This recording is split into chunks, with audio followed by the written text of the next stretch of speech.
За би үг хэлээд араас нь жавхлан сайд үг хэлж цэвэршүүлэх юм байна л да. Ер нь тийм л явчлаа. За би бол энэ яг хар дээр цагаан дээр хараар бичсэн аудитын тайланг барьж байгаа шүү. Санаанаасаа зохиогоод төсвийн тухай хуулийг санаанаасаа юм яриад байгаа юм байхгүй жавхлан сайд да. За уншиж үзүүлнэ. Нэгдсэн төсвийн нийт орлогыг бодиттой үндэслэлтэй төлөвлөөгүй хит өндөр төлөвлөснөөс татврын орлого тасарч татвар төлөгчдөөс нэг их найд 247 тэр бом төгрөгийн татврын хураамжийг урьдчилан төлөвлөж тайлан тооны гүйцэтгэлээр бүртгэж тайлганс нь дараа оны төсвийн орлогын бүрдүүлэлтэнд хүндрэл үүсгэхээр байна гэд. За тэгээд албан шаардлага үргүүлсэн бүр.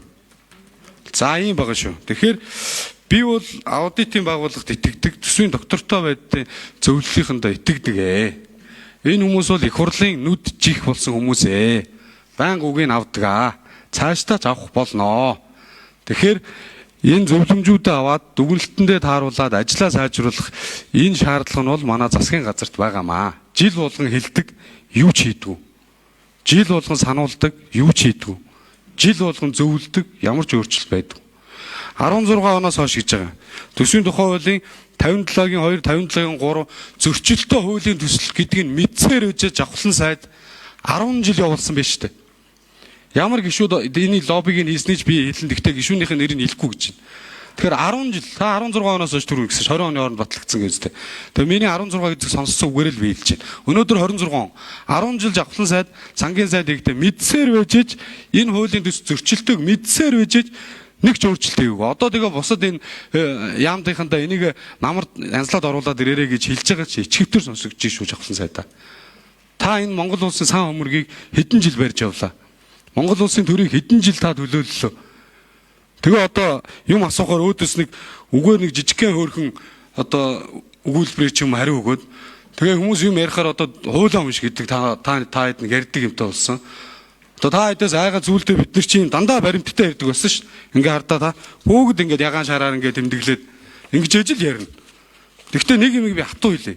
Төсвийн доктортой байдлын зөвлөл, аудитын зөвлөмжөө бол их хурлын гишүүд бүтэнсээ уншиж байгаа. Бүтэн танилцж байгаа. 2025 оны төсвийн гүйцэтгэлийг оруулж ирэхэд чуулганаар орж ирэхэд 1 хоногийн өмнө 1000 материал хуудас тараасан шүү. Яаж 1000 материал хуудасыг нэг одоо өмнөх өдөр нь чуулган чинь баг шөнийн 10 хүртэл хуралдсан. 10-11 цагийн хооронд уншиж асуултсах бай. Ингээд бод. Юм болгоныг та хэд ингэж яг ингээд наадам дөхүүлж орж ирээл шахаал яваад байгаа. Гэтэ энийг юм чинь удахгүй нэг дууснаа жавхлан сайдаа. Тэгээ юм ярихаар өөдөөс заахан мэдээж алдаан оноотой зөндөөлийн цаг хугацаа өнгөрч байгаа. Зөвийн зөвөр нь бурууг нь буруугаар нь авчихгүй. Өөрөө энэ Монгол төрийг төдийгөөс өдөрл олон жил төлөөлчөөд одоо ингээд 10 жилийн өмнөх хууль шүү одоо засаарай гэд ярьж байгаа чи ичгэвтер биш шүү. Тэгээ үг авахаар заавал араас нэг үг авч нэг цэвэршүүлэх гэж байгаа юм шиг өгүүлбэр хэлдэг та нэг зүгээр л болчих хэрэгтэй. Мэдээ залуу хүмүүс бид нэр алдаж онж байгаа юм байгаа. Та хэдээ сурах юм зөндөө байгаа. Сурахгүй хаях юм ч байгаа. Тэгтээ хэлэхүүгөө бол хаач хэлнэ. Бид бас уншдаг, судалдаг, хуулийн дагуу ажиллах гэж оролдож байна. Та хэдээ 10 жил хийсэн завхарлыг янзлах гэж бүх юмыг ил тод шилэн нээлттэй иргэдмөн сонсооч гэдэг чиглэлөө ажиллаа хийж байгаа шүү. Баярлалаа.